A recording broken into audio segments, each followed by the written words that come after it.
Welcome along to QPR Player. Today we bring you up to date with QPR in the Community Trust's latest success. But firstly, it's the latest news.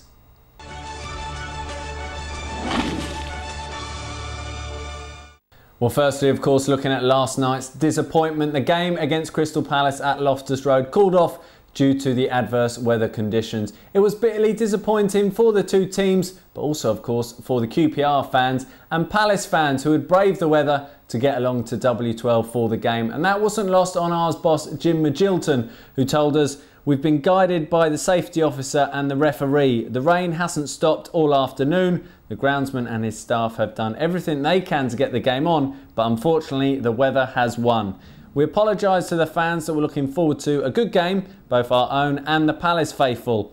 We were really looking forward to it ourselves, so we're bitterly disappointed. It's just one of those things though. It was a home game and we were looking forward to it, but we've got to accept the decision. Well, the bad weather might have prevented the first team from playing last night, but it didn't stop local youngsters participating in another hugely successful KIckz programme, which has been put on by QPR in the Community Trust coaches at Cardinal Hinsley School. And there were a whole host of dignitaries present on Tuesday evening in recognition of the scheme, which has been a huge success at the school since it started back in January. Mayor of Brent Jim Sullivan was joined by Chief Inspector Ian Vincent of the Metropolitan Police, as well as MP for Brent South Dawn Butler. Led by the Trust's Football Development Officer Dave Robinson, the programme is going from strength to strength, to the obvious delight of the school's head of PE, Duncan Smith. It's picked up a lot since it first started, and I think the thing that I've been most pleased with, it's not just been Cardinal Hinsley boys that have got involved in it, it's also been a lot of lads from the community, a lot of lads that have left school, ex-students have come back in and taken part, and it's been a real success. It's grown in numbers from day one, and hopefully it'll continue to expand and grow. Working with Dave Robinson, setting the KIckz projects up in Brent has been a massively important project for us. I have to say that because of the way QPR do their work and the good work with Cardinal Hinsley has made us able to have a project that's successful 3 nights a week, in excess of 40 kids on a regular basis. I mean, we couldn't ask for more. We're giving diversionary activity, it's structured, it gives the kids some skills, understanding of disciplines and whatever, and I actually think that it's a very positive move for us, and I'm really pleased we got involved in it. I'm delighted to say we're engaging kids from 40 to 50 now, aged between 12 and 18.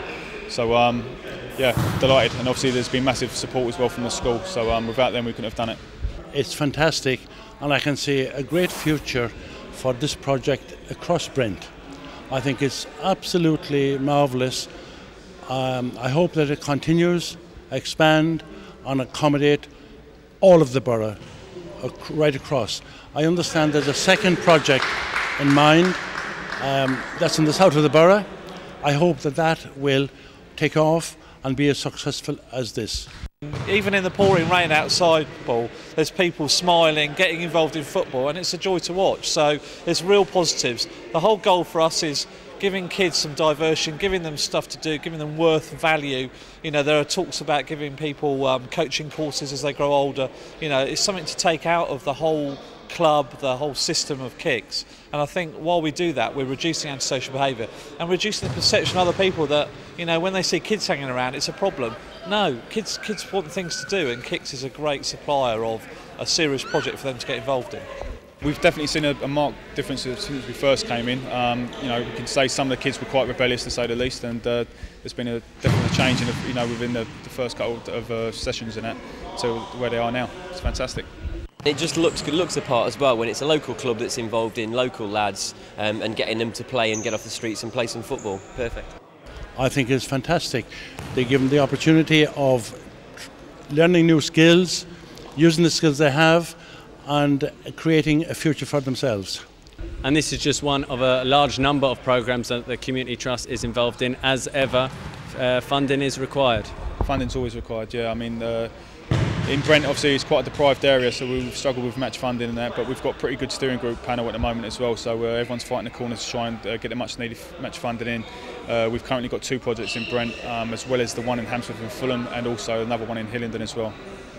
And just finally, if people do want to donate, there's a website they can go to get all the details of what the Trust are doing. Yeah, just click onto the little link below there that you're going to put the caption on, Paul.